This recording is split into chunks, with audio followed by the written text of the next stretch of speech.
We call this native awareness because our collective ancestry, when they were native to their landscape, when the outdoors was home,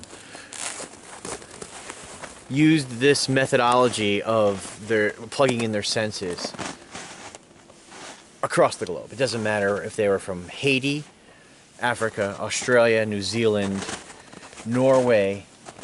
These skills using our senses are what we do up till about 4 years of age, and then we're put in front of a television or whatever. So we have to reclaim this. We don't have to put the other stuff down. Trust me, your tunnel vision is not going away. Your ability to read is only going to get better, and that will also include reading the tracks on the ground, as well as when you read a book and you see the characters in your head. The 8 points of awareness I want to share with you today are tools that start from you choosing to engage in them. I will warn you that once you start developing your wide-angle vision, it becomes your baseline rather quickly.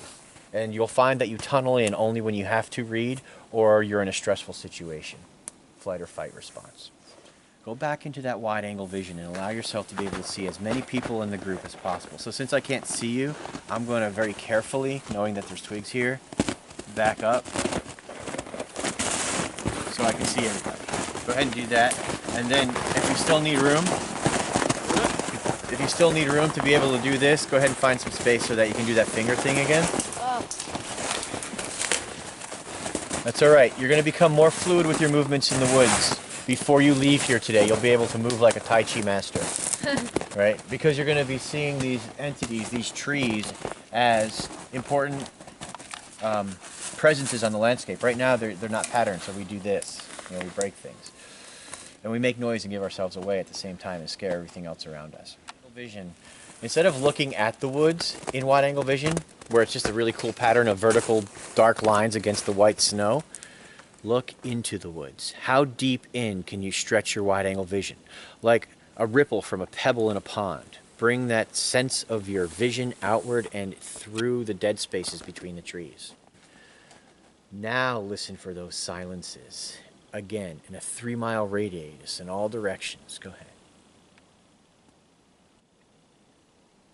Notice how when listening for the silences you hear the subtle wind, the distant traffic, the thunderous crow of something that would normally not be noticed. How many of you have been alone in a classroom and suddenly you notice the sound of the heat?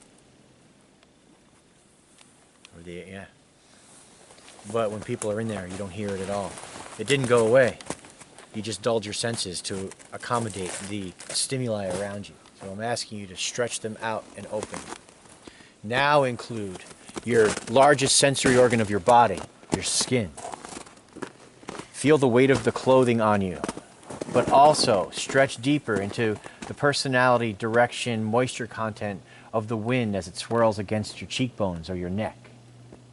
If you want to take off your gloves to expose your fingertips to the quality and the coldness of the air, remember to keep listening for the silences and staying in wide-angle vision.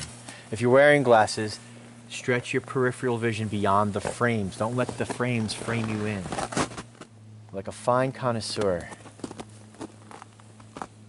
drink slowly through your nose the air to detect any sense if you can. It's cold, so it's hard to detect smell.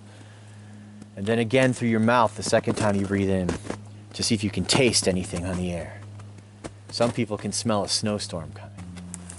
Just like you learned how to read, relearning how to smell for information, how to listen for the dead spaces so you hear everything else, and how to stay in wide-angle vision as you move fluidly through your landscape is basically getting yourself up out of the hospital bed and becoming alive again.